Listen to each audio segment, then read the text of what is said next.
How's it going, guys? Today I'm going to show you what it's like to drive the all-new DB12 Volante from a first-person point of view. The successor to the DB11, the DB12 is better in almost every measurable way. Under the hood is a 4-liter twin-turbocharged V8 making 671 horsepower and 590 pound-feet of torque. That's good to sprint the DB12 Volante to 60 in 3.5 seconds. Power is sent to the rear wheels through an 8-speed ZF automatic transmission that shifts really fast, and it puts the power down very effectively. While there's no denying the DB11 was a gorgeous car, the DB12 is drop-dead gorgeous to an entirely new level.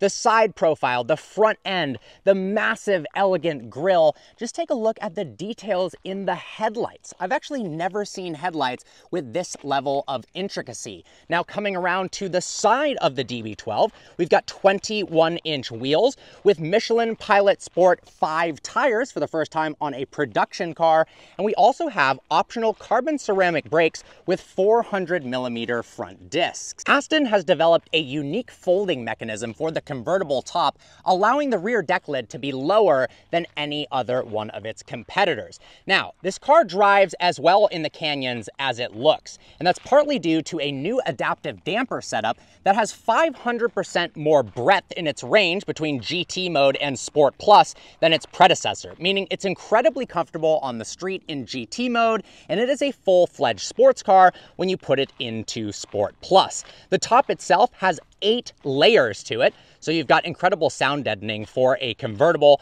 and it can operate at speeds up to 31 miles an hour and close in just 14 seconds. To fire up that twin turbocharged V8, head to this gorgeous start-stop button, go ahead and click that, and that V8 comes to life. To put the top up, we've got a button right here. Let's go ahead and press and hold that, and in 14 seconds, that beautiful K-top will fold and completely close. And it actually has significantly more headroom than you'd believe. Because of the design here, it goes upwards to allow for more headroom. And a second click of the button will put those front and rear windows upwards. You'll also notice it's a little bit hard to see in the daytime, but we've got ambient lighting in here with almost infinite color options to choose from. For the first time, Aston has completely done their own multimedia system from the ground up. The user interface is great. The graphics are absolutely fantastic. 10.25-inch touchscreen. The instrument cluster is fully customizable as well. If we click on View, we can change it to a dual rev counter and speedometer and choose between light and dark themes. I think I like the more central location. Looks a little bit sportier, but I love that there's a level of customizability. We've got massive paddles for the 8-speed automatic ZF transmission. To put the vehicle into drive, you pull this awesome lever back like that. Manual mode. Now, initially, it's kind of hard to tell how to put this into different driving modes. I like that they have this redundancy. You can go into the screen itself to configure the driving modes, but you also, if you read this, it says use the rotary switch in the center console. This actually acts as a drive mode selector, so we can switch between wet mode, obviously using that in the rain, then individual mode, we can configure that however we like. Then there's GT mode for around town driving, sport mode, and then my favorite mode. The exhaust can be individually controlled here, different levels of loudness, as is the suspension, but this is my favorite mode, and look how cool the instrument cluster looks in that sport mode. The front seat environment is extremely comfortable. I will say, however, unless you are very small, you're unlikely to fit well in the back seats. The quality of all of the materials in here is phenomenal. I love these scrollers here. For the air conditioning, the fan speed, and the music volume, they feel so nice to the touch. Heated and cooled seats as well, traction control. If we click on lights right here and go over to ambient lighting, look at this. We've got an infinitesimal choice of different colors to illuminate the interior at nighttime and create a really cool mood. All right, as much as I love driving this car in Sport Plus mode, let's go ahead and start this review out in GT mode with the top down. So go ahead and press and hold this. Let's see if we can do both of these at the same time. Yes, we can. And scroll over to GT mode, which is essentially comfort mode. This thing is, first and foremost, an incredible GT car, but what's most surprising is how good it is as a sports car. Let's go ahead and put it into drive. We're gonna leave it in automatic mode right here. and go ahead and go off for a nice cruise. This is the ultimate car to take through the Malibu canyons and have an absolute blast in the twisties, and then head out on PCH and just cruise with the top down. We've got an optional speaker system that sounds absolutely insane. Even the standard one is good as well. Everything about this car just feels luxurious and comfortable. I was expecting that in an Aston Martin, but what I was not expecting is how good it is as a full-fledged sports car.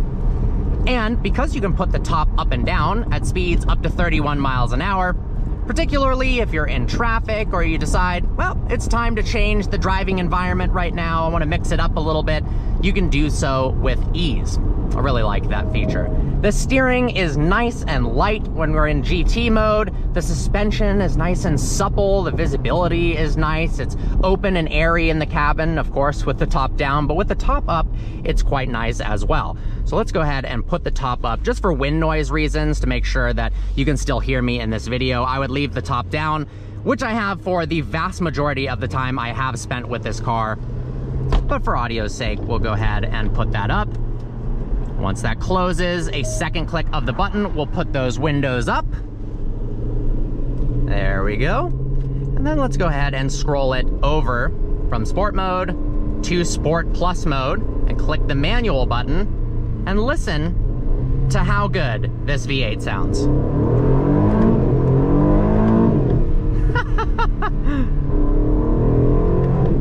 And when you warm the engine up, it has these little burbles that are so satisfying, and they don't happen all the time. So it's not like you're getting annoyed. It doesn't sound like a crazy, ferocious AMG. It just burbles every so often. Enough to give it character, but not enough to be annoying. And just the grunt of that V8, even with the turbos, is very, very impressive. I mean, the power this thing makes is absolutely insane. 671 horsepower. It weighs about the same as a BMW M4 convertible. So imagine, those of you who are familiar with driving an M4 convertible, a car with way more horsepower. And then of course you've got the precision and the refinement of an Aston Martin, and the driving dynamics are just so impressive. Now, because this is a UK spec car, there are going to be a lot of chimes and beeps. I guess UK regulations make it so that lane keep assist has to be on at all times, and speed limit warnings and chimes, so please forgive me for that. You can manually turn them off every time in this pre-production car. If we head over to telemetry, we've got a power gauge, battery voltage, and torque meter, which is really darn cool. But chances are you're just going to be looking forward, because this thing accelerates so quickly. If you're not paying attention, things can get a little bit dicey. Now, I will say the grip of these new Michelin PS5 tires is very, very impressive. And just the cornering capabilities of this vehicle. I mean, it's not a lightweight little 2,800 pound supercar, but the level of confidence you get for a rear-wheel drive 671 horsepower GT car is absolutely crazy.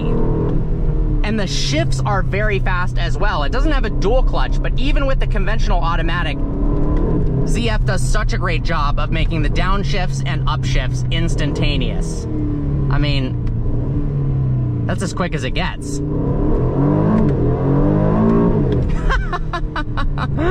That is so awesome. This is my favorite view mode for the instrument cluster, but let's show you some POV driving action where we put it over into the dual display.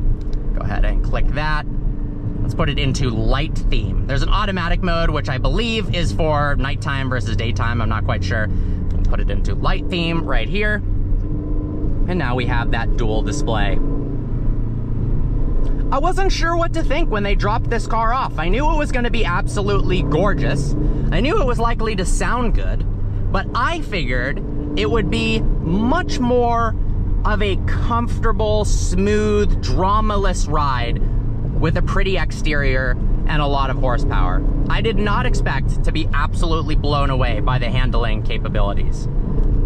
And with the carbon ceramic brakes, I've taken this through the canyons on some relatively hard runs for an extended period of time. Absolutely no brake fade whatsoever, which is really, really impressive.